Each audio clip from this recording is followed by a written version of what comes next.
A very good morning to the students of third year BPharm. Student, today in this lecture, I am going to start with a point that is the calibration and qualification of UV visible spectrophotometer. Student, this is the last point from your syllabus. That is the syllabus of quality assurance. However, as this is the last point from the syllabus, having completed already your 4 unit, we are going to proceed. We are in the progress of the fifth unit syllabus of fifth unit.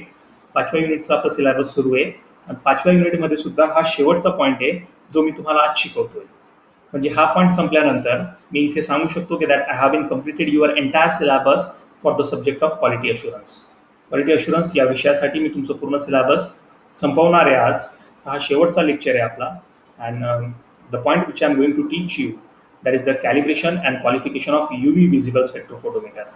One more important thing, student, at the end of this lecture, हा lecture झाल्यानंतर मी आपल्या ग्रुपवर, आपल्या WhatsApp ग्रुपवर तुम्हाला multiple choice क्वेश्चनच्या संदर्भातली एक PDF file share करणार आहे. Go through the MCQs which I have been designed related to the subject of quality assurance. Okay. Actually, there are the numbers of MCQs related to all the 5 units of our syllabus. पूर्ण 5 युनिटच्या संदर्भातले MCQs मी काढलेले आहेत. तर ते MCQs तुम्ही वापरू शकतात ॲज अ प्रॅक्टिस म्हणून. त्याच्या व्यतिरिक्तही तुम्हाला परत MCQs काढावे लागतील. तुम्ही स्वतः MCQs तयार करा. पूर्ण या सिलेबसला एकदा वाचून काढा. पूर्ण सिलेबस जेव्हा तुम्ही जर का पूर्ण सिलेबस समजून घ्याल, you have to study about the entire syllabus. And once you will understand this particular syllabus, after that, student, it become very necessary that you have to design the MCQ at your own end. तुम्ही MCQs design करा. MCQs design केल्यानंतर you have to practice for that particular MCQ. Understand, student? So now here, this was the last point which I am going to start now. That is the calibration and qualification of UV visible spectrophotometer. Student, UV visible spectrophotometer, this is actually one type of and the analytical instrument. एका प्रकारचा analytical instrument आहे जे आपण आपल्या research वर्कमध्ये वापरतो, आपण आपल्या analysis लॅबमध्ये वापरतो. आपण कुठल्याही ड्रगचं जेव्हा अनालिसिस करतो, at that time you are having the subject of pharmaceutical analysis. तर तुम्हाला चांगल्या प्रकारे माहिती आहे की अनालिसिस म्हणजे काय असतं, है ना. तर जेव्हा आपण ॲनालिटिकल प्रॅक्टिकल परफॉर्म करत असतो, तर त्या ॲनालिटिकल प्रॅक्टिकलला परफॉर्म करत असताना, ॲनालिसिस करत असताना हा एक इन्स्ट्रुमेंट आहे, सोफिस्टिकेटेड ॲनालिटिकल इन्स्ट्रुमेंट आहे. That is a UV visible spectrophotometer.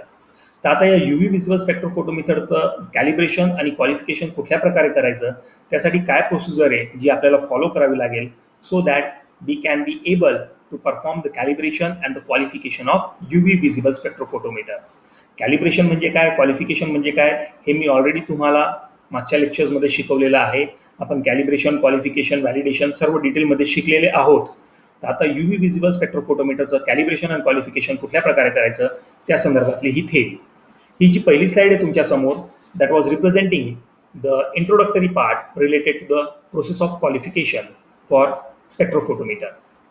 Student, in order to carry out the performance qualification of UV visible spectrophotometer, we have to perform the 3 basic tests which are mentioned as follow.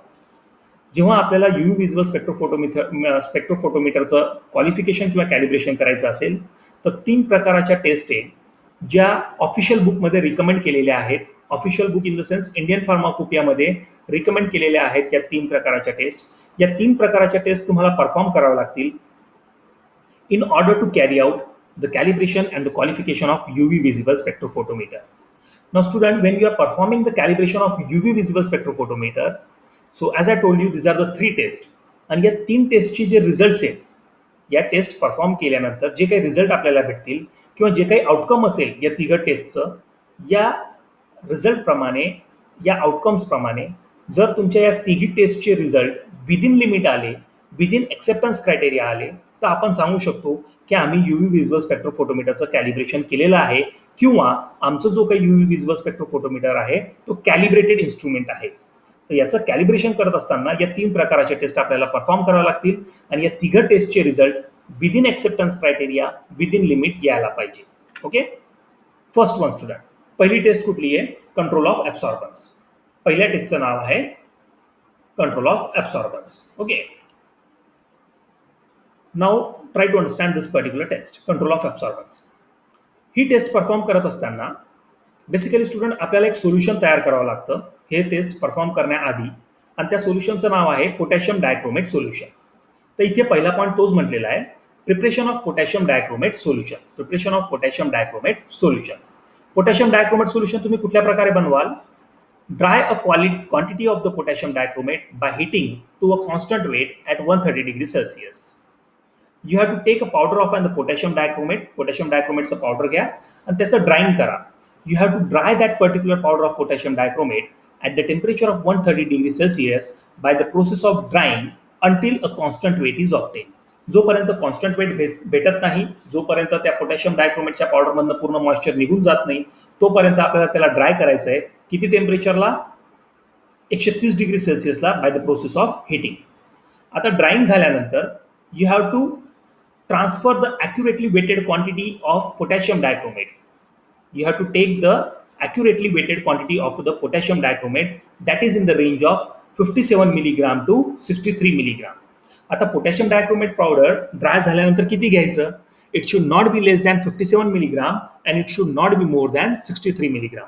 म्हणजे 57 ते 63 मिलीग्रामच्या रेंजमध्ये तुम्हाला तो potassium dry झालेला potassium dichromate powder घ्यायचा आहे.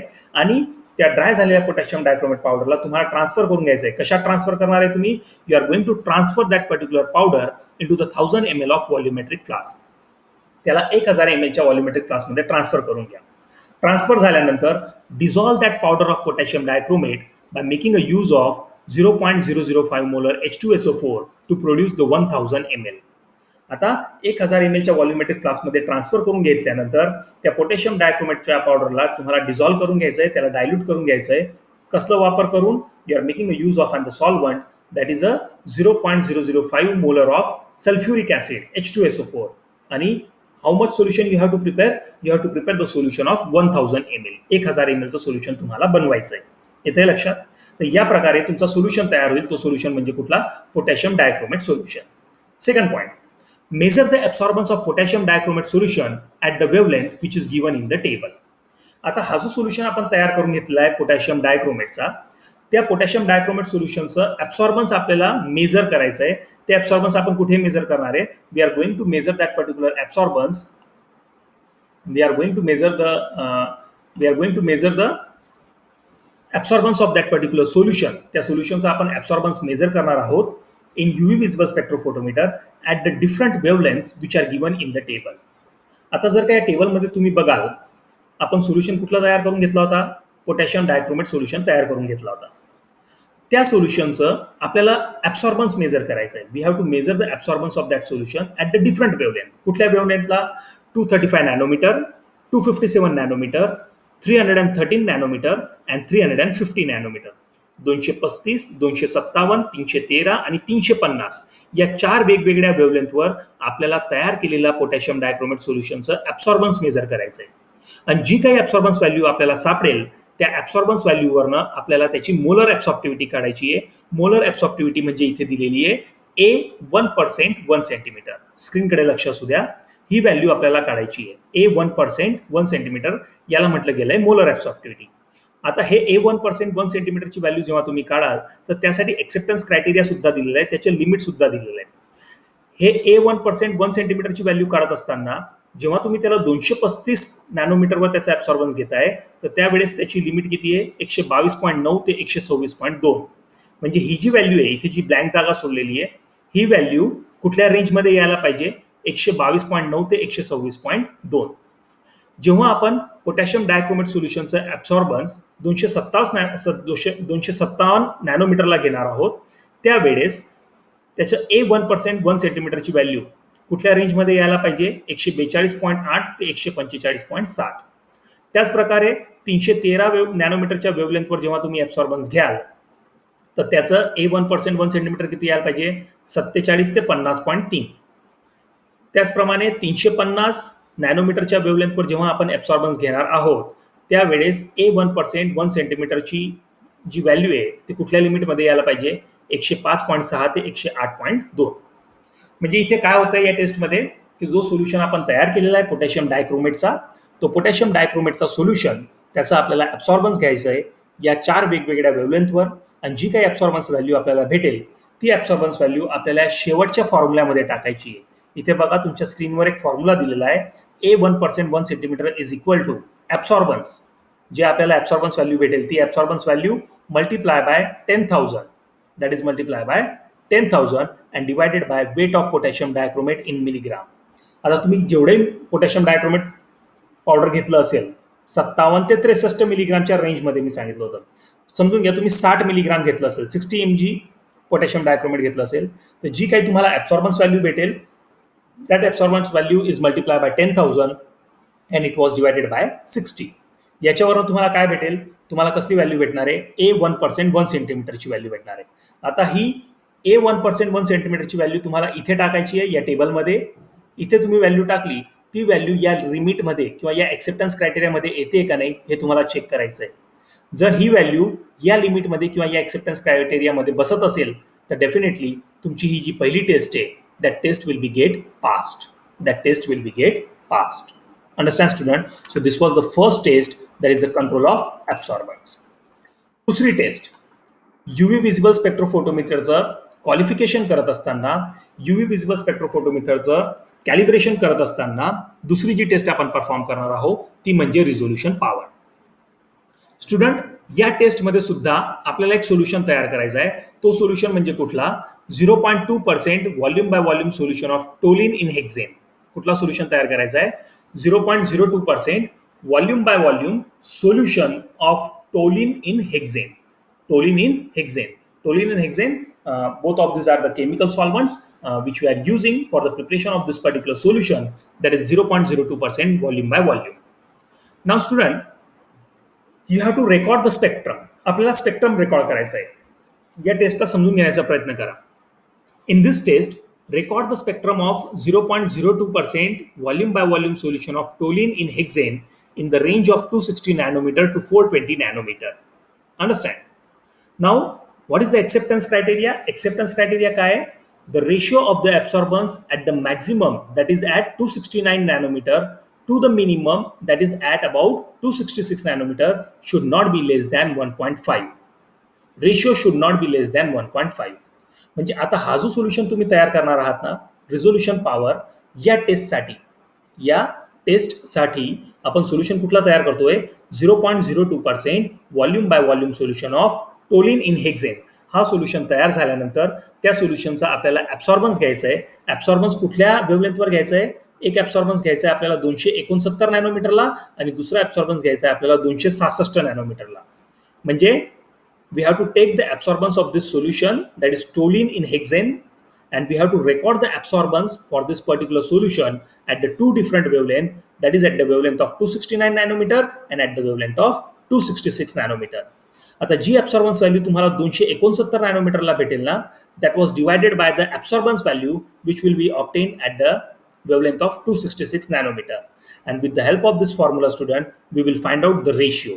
Ratio कसं find out करायचा आहे, हा फॉर्म्युला इथे दिलेला आहे तुमच्या स्क्रीनवर.